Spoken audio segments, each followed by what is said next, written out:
Bismillahirrahmanirrahim. Assalamualaikum warahmatullahi wabarakatuh. Waalaikumsalam warahmatullahi wabarakatuh. Innal hamdalillah nahmaduhu wa nasta'inuhu wa nastaghfiruh wa na'udzu billahi min shururi anfusina wa min sayyiati a'malina. May yahdihillahu fala mudhillalah wa may yudlilhu fala hadiyalah. Wa asyhadu an la ilaha illallah wahdahu la syarikalah wa asyhadu anna Muhammadan abduhu wa rasuluhu la nabiyya wa la rasula ba'dah.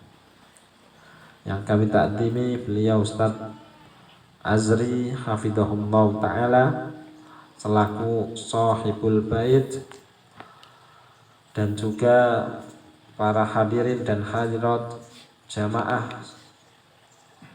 Masya Allah, setiap malam Kamis senantiasa meluangkan waktunya untuk thalabul ilm di tempat ini.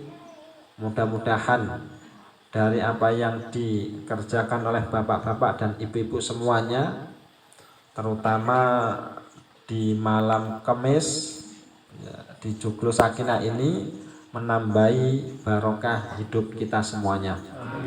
Salawat dan salam kita aturkan kepada baginda Rasulullah Muhammad sallallahu alaihi wasallam.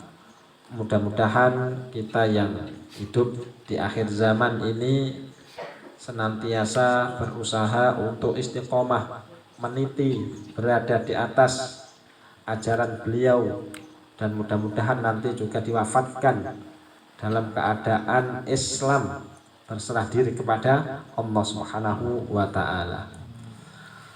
Yang selanjutnya yaitu kami pribadi mengucapkan jazakumullahu khairan kepada bapak-bapak dan ibu-ibu semuanya, jamaah pengajian Joglo Sakinah ini,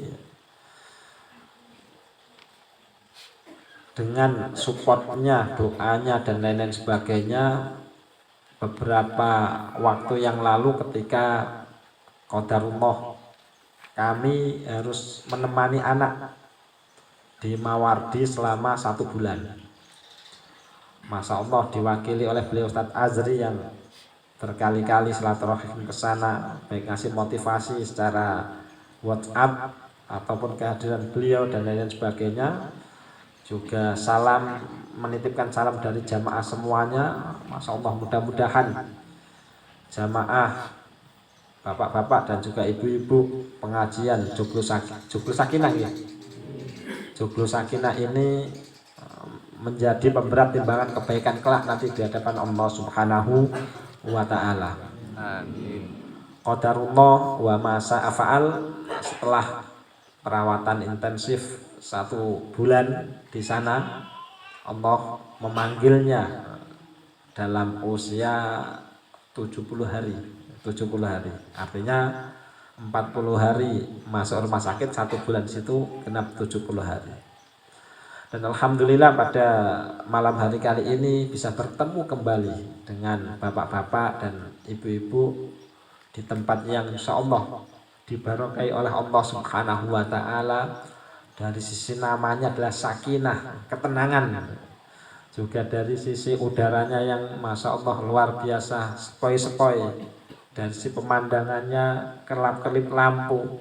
Ini merupakan nikmat yang diberikan oleh Allah. Berarti ngaji kita di sini adalah bentuk syukur atas nikmat yang diberikan oleh Allah Subhanahu wa ta'ala.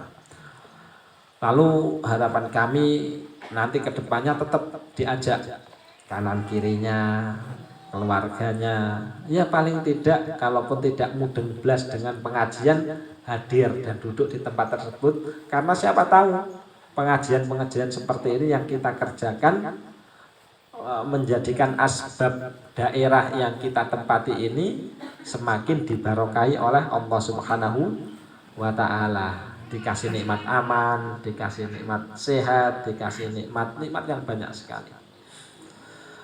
Yang kedua, tidak terasa. Ya, sebentar lagi kita akan masuk Idul Adha. Idul Adha. Maka tinggal hitung hari saja ya ke depannya.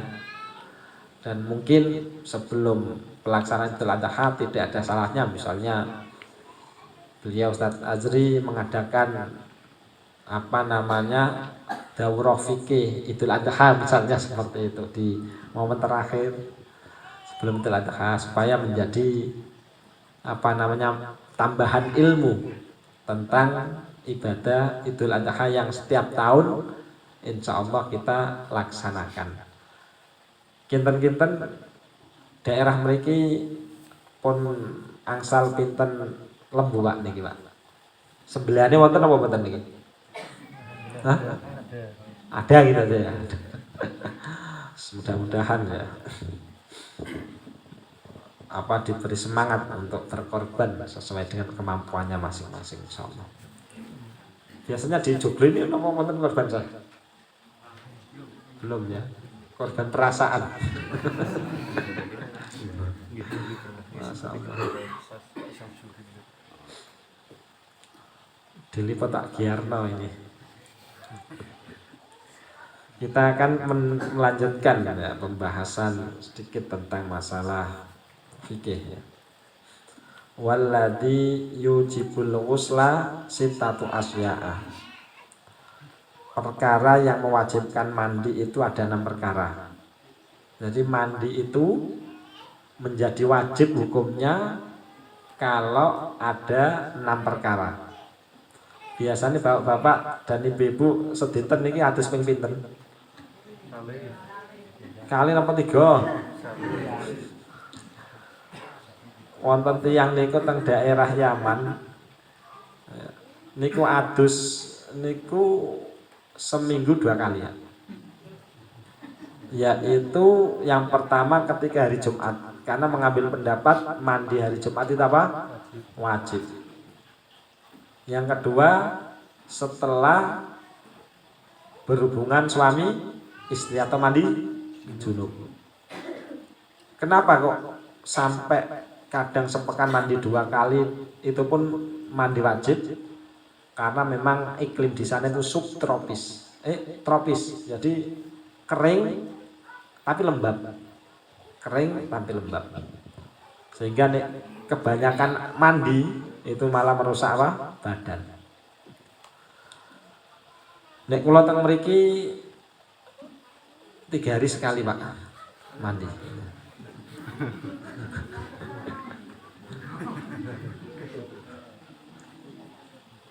Ustaz Aziz setiap pagi mandi sama seger, mandi sehat. Salah satu tastariku fi harijal wan nisa. Jadi 3 diantaranya berlaku bagi pria maupun wanita. Yang pertama yang mewajibkan seseorang itu wajib mandi adalah bertemunya 2 kemaluan atau berhubungan suami istri, yaitu iltiqaul khitanaini. Pun mudeng dereng niki maksudnya. Bertemunya 2 alat kelamin antara laki-laki dan perempuan. Ini ketika alatnya laki-laki masuk kepada perempuan, sudah masuk dukhul, walaupun belum keluar apa namanya cairannya, ketika dicabut maka tetap wajib baginya untuk mandi jinabat sama masuk gitu. Atau bahasanya ngapunten baru nempel sudah keluar belum masuk, maka di situ juga mewajibkan seseorang untuk mandi karena berkaitan dengan ibadah. Jadi yang pertama adalah bertemunya 2 alat bagi laki-laki dan perempuan. Yang kedua adalah inzalul mani, yaitu keluarnya mani itu tadi, baik disebabkan mimpi ataupun mungkin pokoknya yang penting keluar gitu, maka mewajibkan seseorang untuk mandi. Yang ketiga adalah mati, meninggal dunia, kecuali mati syahid. Mati syahid di sini adalah yang dimaksud ketika seseorang berperang di jalan Allah Subhanahu wa taala, maka penguburannya itu langsung dengan pakaiannya yang dia kenakan tanpa dimandiin. Ya. Nah, ketika seseorang meninggal dunia, baik laki-laki maupun perempuan, wajib baginya untuk dimandikan. Yang diwajibkan siapa? Orang yang masih hidup. Sehingga pengurusan jenazah masuk dalam kategori fardu kifayah. Jadi 1, 2, 3 itu berkaitan dengan laki-laki dan perempuan. Dan yang ketiga selanjutnya ini berkaitan dengan perempuan. Yang pertama adalah keluarnya darah haid. Di mana ini sudah rutinitas bagi perempuan. Ketika haidnya itu sudah selesai, maka diwajibkan baginya untuk mandi jinabat, karena setelahnya dia akan melaksanakan ibadah-ibadah yang diperbolehkan, contohnya sholat, puasa. Yang kedua atau yang kelima yaitu nifas.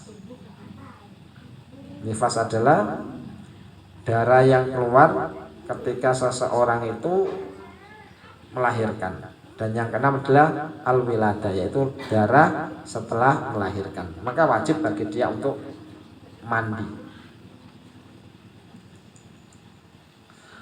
Yang selanjutnya yaitu wa faraidul ghusli salah satu asya. Fardu mandi itu ada 3. Mandi itu adalah aktivitas yang dilakukan seseorang. Kalau diniatkan untuk ibadah maka berpahala baginya.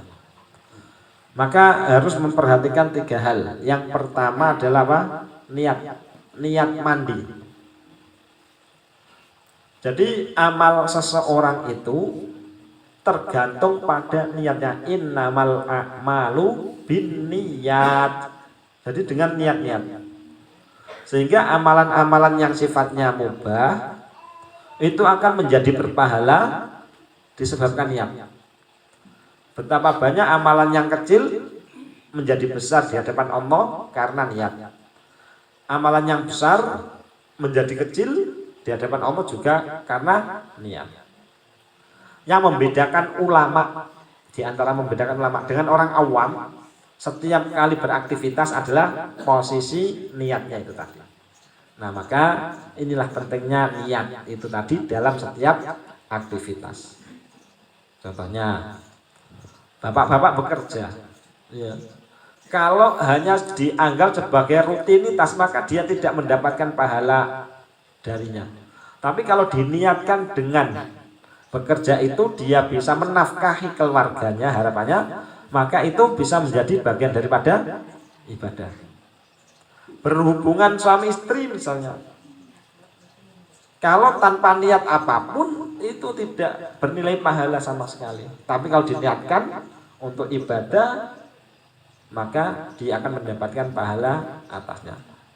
Hadir di tempat ini pun, ya.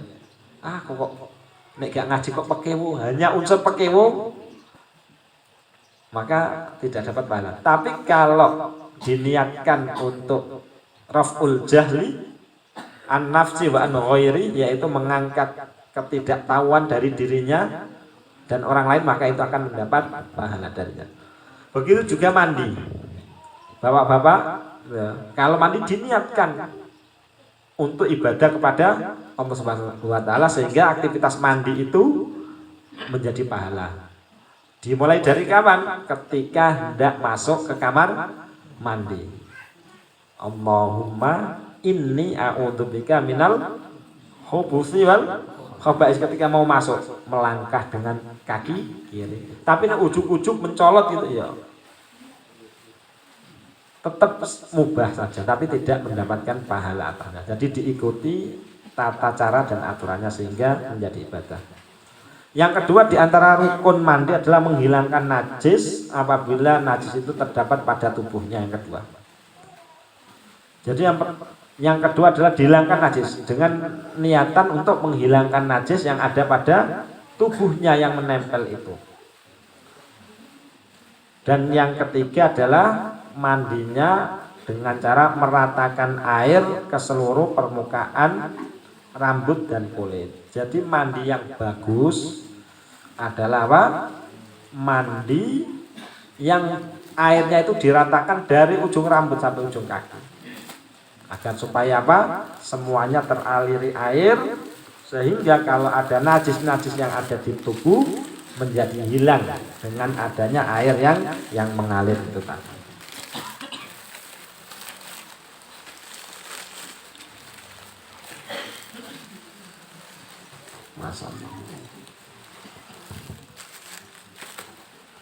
Yang selanjutnya, jadi rukun mandi tadi ada 3 ya Pak ya.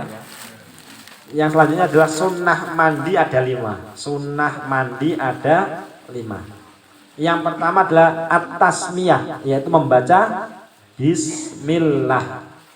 Kalau posisi kita sudah di dalam kamar mandi, maka pembacaan bismillah itu tidak dilafadzkan, tetapi cukup di apa? Di dalam hati saja. Tetapi ketika kita masih di luar kamar mandi, boleh dilafadzkan bismillah. Saya akan melaksanakan aktivitas mandi. Jadi sunnah yang pertama adalah membaca bismillah. Kenapa? Bacaan bismillah ketika kita ucapkan dalam setiap aktivitas, maka amal tersebut menjadi dibarokahi oleh Allah Subhanahu wa taala. Tetapi setiap aktivitas kalau tidak dimulai dengan bacaan bismillah, maka aktivitas itu adalah barokahnya kurang. Maka apapun, orang tua kita dulu kan setiap kali melaksanakan mau naik bis mesti mengucapkan apa? Bismillah dan lain sebagainya. Yang kedua adalah sebelum kita melaksanakan mandi wal wudu qabla, yaitu apa? Melaksanakan wudu terlebih dahulu. Wudu sebagaimana kita wudu akan melaksanakan sholat. Jadi wudu boleh wudu di dalam kamar mandi sebelum melaksanakan apa? Mandi itu tadi. Setelah itu yang ketiga adalah di antara sunnah mandi wa imrarul yadi alal jasad, yaitu menggosokkan tangan ke seluruh permukaan tubuh. Artinya apa? Mandi itu ya yang ketiga yaitu menggosokkan tangan ke seluruh bagian tubuh. Ada upaya untuk membersihkan tubuh dari kotoran. Sehingga kalau zaman kekinian ada namanya sabun, itu boleh ya. Jadi itu yang ketiga dari sunnah mandi. Yang keempat adalah apa? Sambung menyambung. Mandi itu tidak boleh dicicil. Yaitu apa? Aktivitas yang dilaksanakan pada waktu tersebut dan diselesaikan pada waktu itu. Tidak boleh dicicil sih, langsung diselesaikan. Sambung menyambung mandi itu. Dan yang kelima adalah apa? Baik menggosok badan maupun mengguyur air ke tubuh diusahakan dimulai dari sisi kanan dari tubuh kita. Dari sisi kanan terlebih dahulu penyiramannya itu. Contohnya misalnya, kadang orang kalau tidak memperhatikan tata cara mandi itu yang penting apa? Harus jebur. Sehingga aktivitas itu hanya sekedar aktivitas biasa dan hanya sifatnya mubah.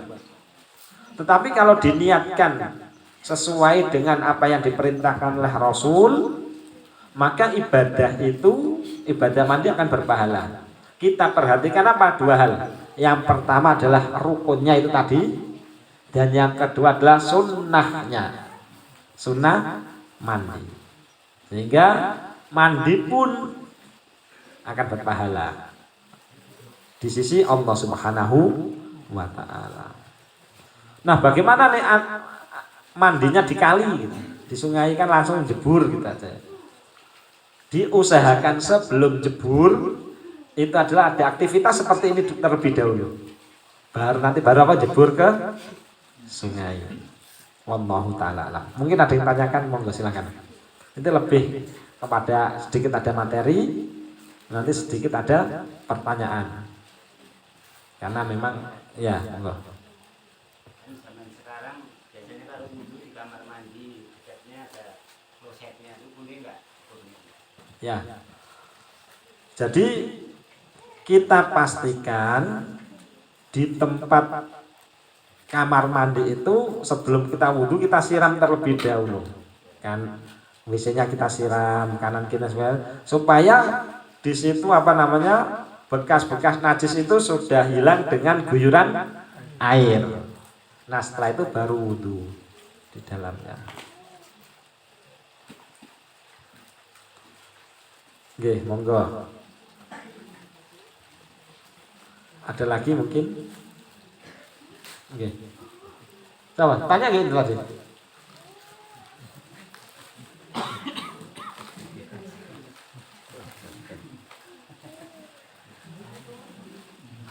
Ayo Pak, monggo. Ibu-ibu mungkin wonten sing badhe titang letake napa mboten Bu?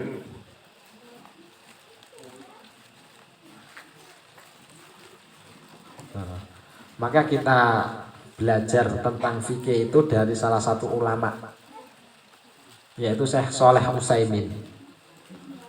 Dia itu saking ingin menjaga apa namanya perbedaan yang sangat tajam tentang masalah fikih, dia kalau untuk dirinya itu dia kadang menyembunyikan gitu, agar supaya apa namanya, contohnya misalnya ada amalan-amalan yang sebetulnya dia yakini, tapi orang lain itu mengamalkan sesuatu yang berbeda dengan dia, tapi ada dasarnya. Sehingga Syekh Utsaimin ini, masya Allah, beliau ulama yang betul-betul menjaga ukhuwah dari sisi fikih itu luar biasa.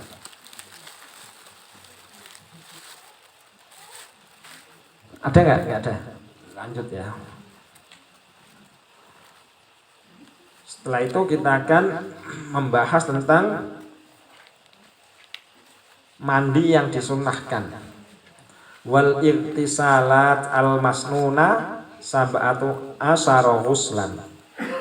Mandi sunnah itu ada 17. Kalau kita membaca kitab fikih Syafi'i ya, ada 17. Yang pertama adalah ghuslul jum'ah, yaitu mandi Jumat. Kapan waktu itu dimulai? Waktu itu dimulai setelah ba'da maghrib. Karena apa? Untuk kaitannya ibadah, termasuk penentuan waktu-waktu itu, kita harus mengikut Qamariyah atau Hijriyah itu tadi, bukan Masehi. Berarti kita ini sekarang masuk hari apa? Hari Kamis. Karena hitungan hari masuk itu setelah maghrib. Begitu juga hari Jumat. Nah, di hari Jumat itu memang ada anjuran. Yang pertama, kalangan kaum muslimin itu ada yang membaca Yasin, ya. Ada yang mensahihkan, ada yang mendoifkan. Ada juga yang kedua, yaitu apa? Membaca surat Al-Kahf. Ternyata apa? Setelah diteliti, ulama juga berbeda pendapat sama. Ada yang mendoifkan, juga ada yang menguatkan tentang bacaan-bacaan ini ketika masuk hari apa? Jumat. Nah, kita tidak berkutat di atas sesuatu yang masih diperdebatkan itu ya, sehingga posisi kita itu nanti malah apa namanya sakit hati dan lain sebagainya. Nek menurut kita, bagi yang ingin membaca Yasin ya, itu ya, monggo tafadhol silahkan. Dan diyakini itu bagian daripada apa? Al-Quran. Bagi yang mengatakan dan mengikuti pendapat bahwa surat Al-Kahf itu sahih, maka silakan juga membaca surat Al-Kahfi. Walaupun sebagian ulama juga melemahkan tentang surat Al-Kahfi. Nah, ini permasalahan di tengah-tengah masalahnya, sebetulnya bukan permasalahan sih. Ini bagi kita pengen baca ya monggo, yang Yasin ataupun Al-Kahfi ya silahkan. Baca yang lainnya juga dipersilahkan. Nah, di sini kewajiban mandi itu dimulainya sejak kapan? Apakah ketika masuk hari atau selama hari Jumat itu? Ternyata ketika seseorang hendak keluar untuk melaksanakan sholat Jumat itu tadi. Itu waktu yang paling baik. Apakah bisa? Biasanya kan nek umume wong Jawa, nek malam Jumat ada istilah wayahe kan begitu. Apa iki maksudnya gitu. Jadi langsung diniatkan dua. Mandi jinabah atau mandi Jumat.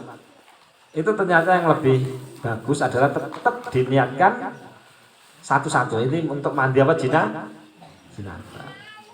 Dan mandi Jumat yang dimaksud di sini adalah mandi yang dilaksanakan seorang ketika hendak keluar untuk melaksanakan sholat Jumat tadi waktunya. Berbeda ketika waktu untuk berdoa di hari Jumat. Waktu yang paling baik itu kapan? Ketika hendak masuk waktu maghrib. Nah, di sini hukum mandi Jumat. Sebagian ulama memang ada yang mewajibkan, termasuk Hambali itu mewajibkan mandi Jumat. Tapi kalau madzhab Syafi'i masuk dalam kategori sunnah, yaitu bisa tetap kita sebelum berangkat Jumatan mandi terlebih dahulu, sebagaimana tata caranya ketika kita mandi jinabah tadi. Mandi Jumat. Yang kedua adalah wal idaini. Idaini itu yang dimaksud adalah dua hari raya, yaitu Idul Fitri dan Idul Adha. Bapak-bapak dan ibu pun paham boten Idul Fitri. Idul Fitri itu artinya apa? Kembali makan. Itu Idul Fitri. Bukan kembali suci, tapi apa? Kembali makan setelah berpuasa Ramadan. Sehingga hari raya disebut sebagai Idul Fitri. Yang kedua adalah Idul Adha, yaitu kembali menyembelih. Ini syariatnya Nabiullah Ibrahim alaihissalam dan dilanjutkan oleh Rasulullah Muhammad Sallallahu Alaihi Wasallam. Idul Adha yaitu kembali menyembelih, yaitu mengenang perbuatan Nabiullah Ibrahim alaihissalam yang mendapatkan wahyu pada waktu itu untuk menyembelih anaknya sehingga oleh Allah diganti menjadi domba. Dan ibadah ini ya dilaksanakan sampai umatnya Rasulullah Muhammad Sallallahu Alaihi Wasallam. Nah, mandi Idul Fitri dan Idul Adha adalah ketika kita juga sebelum berangkat ke lapangan atau ke masjid untuk melaksanakan sholat Idul Fitri ataupun Idul Adha. Mandinya bagaimana tata caranya? Sebagaimana ketika kita mandi jinabah. Jadi yang pertama tadi mandi sunnah, yang pertama tadi mandi apa? Jumat. Yang kedua adalah mandi ketika sebelum berangkat ke lapangan untuk melaksanakan sholat Idul Fitri ataupun Idul Adha. Yang selanjutnya adalah wal istisqa. Istisqa itu apa? Sholat untuk meminta diturunkannya apa? Hujan. Jadi sebelum seseorang keluar dari rumahnya untuk melaksanakan sholat istisqa di tanah lapang, di tempat yang agak tinggi, diusahakan mandi terlebih dahulu karena hukumnya sunnah. Walaupun nggak mandi tetap sah sholatnya, tapi alangkah baiknya ketika ada perintah sesuatu yang sunnah kita bersegera untuk melaksanakannya untuk ya, mengikuti Rasulullah Muhammad Sallallahu Alaihi Wasallam. Yang keempat adalah khusuf. yaitu ketika khusuf dan kusuf. Ketika seseorang hendak melaksanakan sholat gerhana, baik itu gerhana bulan maupun gerhana matahari. Yang keenam adalah wal ghuslu min ghuslil mayit, yaitu mandi setelah memandikan mayat. Jadi orang yang memandikan mayat, ada nggak sini yang biasa mandiin mayat gitu? Hah? Ada ya? Kayaknya perlu dibentuk panitia pengurusan jenazah. Penting Pak ternyata. Karena di beberapa daerah itu nek kalau nggak ada petugasnya itu bingung. Bingung. Contohnya misalnya saya ambil contoh dulu setahun yang lalu, qadarullah wa ma syaa fa'al. Ibu saya meninggal dunia. Itu ketika saya buka pintu, itu posisinya sudah meninggal. Setelah saya kasih makan. Pada waktu itu kan panik, biasanya tuan rumah itu panik lebih dahulu. Nah, pada waktu itu langsung saya menghubungi teman-teman yang ada di Pakel. Ternyata di Pakel sudah ada tim untuk pengurusan jenazah, sehingga tidak butuh waktu lama, langsung tim itu mau tidak mau langsung meninggalkan pekerjaan yang bisa dia tinggalkan untuk pengurusan jenazah. Kalau tidak itu bingung. Ini jadi cara ngedusin ini piye dan lain-lain sebagainya. Itu juga sangat penting. Nah, maka harapan kami dari pengajian-pengajian yang kita sampaikan di tempat ini dan lain sebagainya, paling tidak ya adalah memanitiai untuk pengurusan jenazah, dan itu pahalanya besar Pak. Di sisi Allah Subhanahu wa Ta'ala pahalanya besar. Yang pertama tentunya ingat mati. Yang kedua, masya Allah pahalanya luar biasa, menyenangkan keluarga itu. Tapi tidak semuanya orang mau untuk mengambil amal soleh seperti ini. Awang-awangan ya, bengi turu, bingung. Itu sangat penting. Maka, dan juga mungkin perlu adanya daurah-daurah untuk pengurusan jenazah. Karena kalau kita mengandalkan rumah sakit itu nggak bisa. Rumah sakit itu sak-sain, misalnya buntel jenazah itu sak-sain gitu ya. Dari kemarin itu pas mau ngubur anak itu buka tali itu sulit, padahal seharusnya kan biasa saja, cengkeh dan lain sebagainya. Itu mungkin juga perlu edukasi ya, walaupun rumah sakit besar kelas Mawarti itu cara memandikannya itu juga kalau dilihat dari sisi kesariannya kurang, saya melihatnya kurang karena lebih kepada profesi. Nah, monggo nanti bisa di bentuk panitia misalnya ya, pengurusan jenazah. Terus jenazahnya sinten gitu, ya nanti ngenteni gitu ya.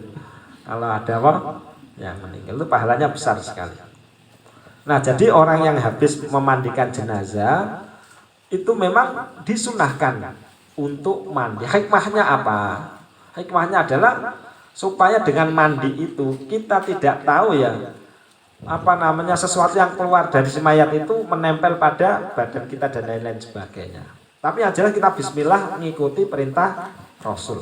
Sudah. Tanpa meneliti sana sini, tentunya ada hikmahnya di situ. Yang ketujuh adalah wal kafir idza aslam, yaitu mandi bagi orang yang kafir ketika masuk Islam. Kafir ketika masuk Islam. Contohnya begini. Ada orang yang mau mengucapkan 2 kalimat syahadat.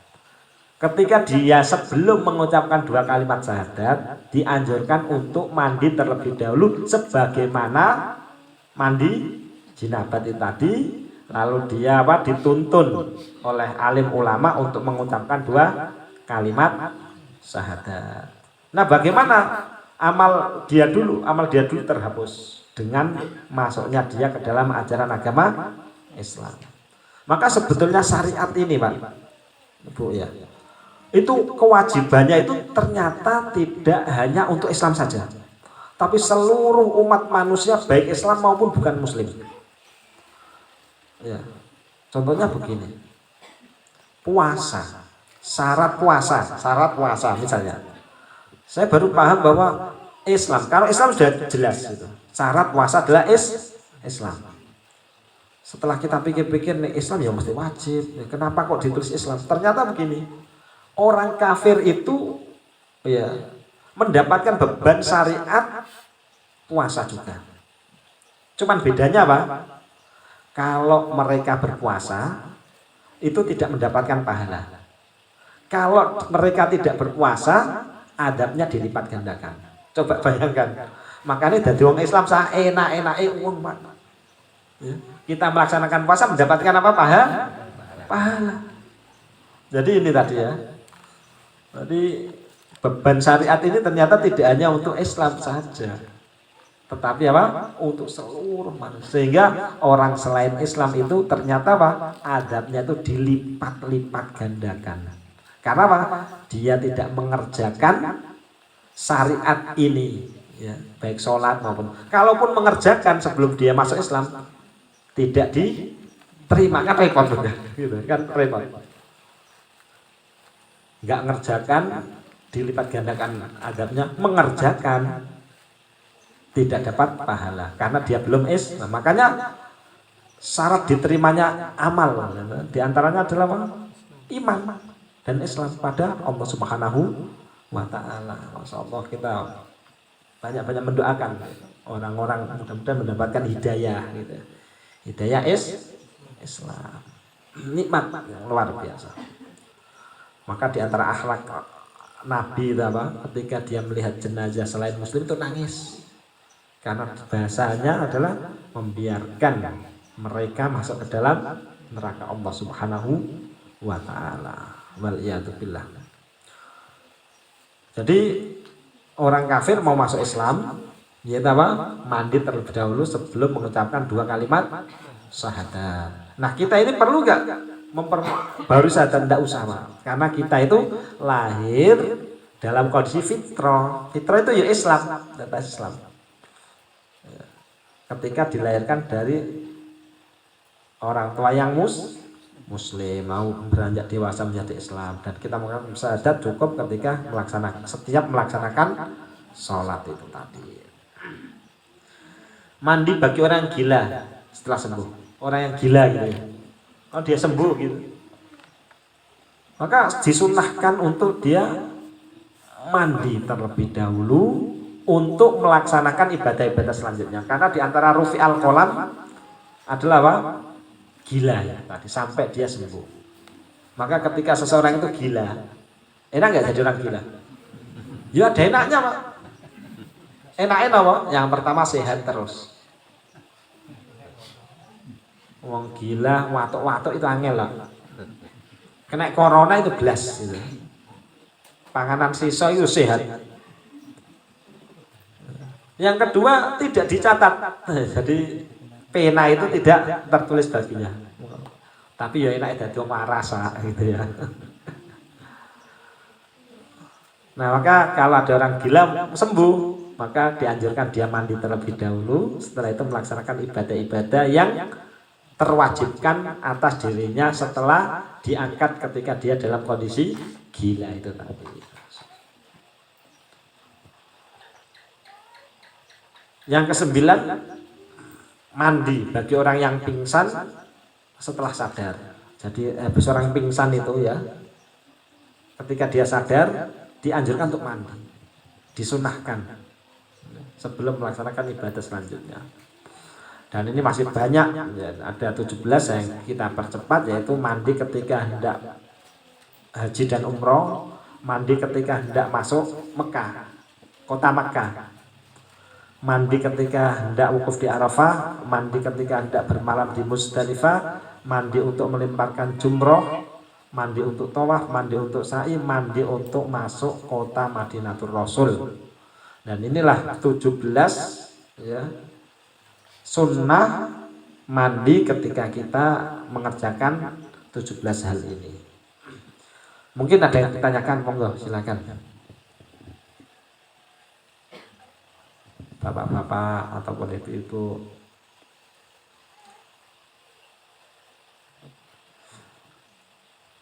Ada enggak? Jadi memang contohnya begini, ada permasalahan di masyarakat. Jadi lebih kepada solving problem ya di masyarakat. Ada seorang ibu-ibu gitu ya. Ibu-ibu cerita kepada kita. Tat, ini suami itu kayak bilang, aku usrah setengah awakmu balik ono wong tuamu. Itu sudah talak apa belum? Bahasa-bahasa seperti itu. Nah, inilah banyak ya kejadian-kejadian seperti itu, sehingga masalah urusan ini guyonnya itu jatuh, tidak diperbolehkan. Salah satunya seperti itu tadi. Nah, karena agama ini adalah agama yang tidak main-main, tidak dibuat untuk bercandaan, maka itu sudah jatuh talak gitu. Walaupun dengan bahasa apa namanya, aku ora seneng awakmu muleo nang wong tua, bahasa-bahasa seperti itu. Nah, ini masalah-masalah yang terjadi di masyarakat. Wallahu taala alam.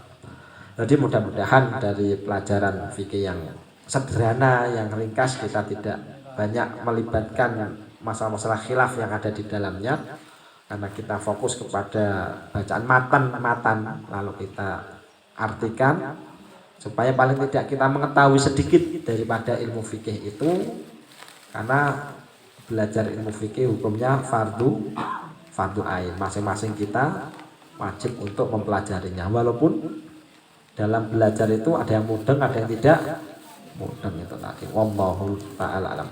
Demikian yang bisa kita sampaikan. Jazakumullahu khairan wa barakallahu fikum. Subhanakallahumma bihamdika asyhadu an la ilaha illa anta astaghfiruka wa atubu ilaik. Akhiru da'wana alhamdulillahi rabbil alamin. Assalamualaikum warahmatullahi wabarakatuh. Waalaikumsalam warahmatullahi wabarakatuh.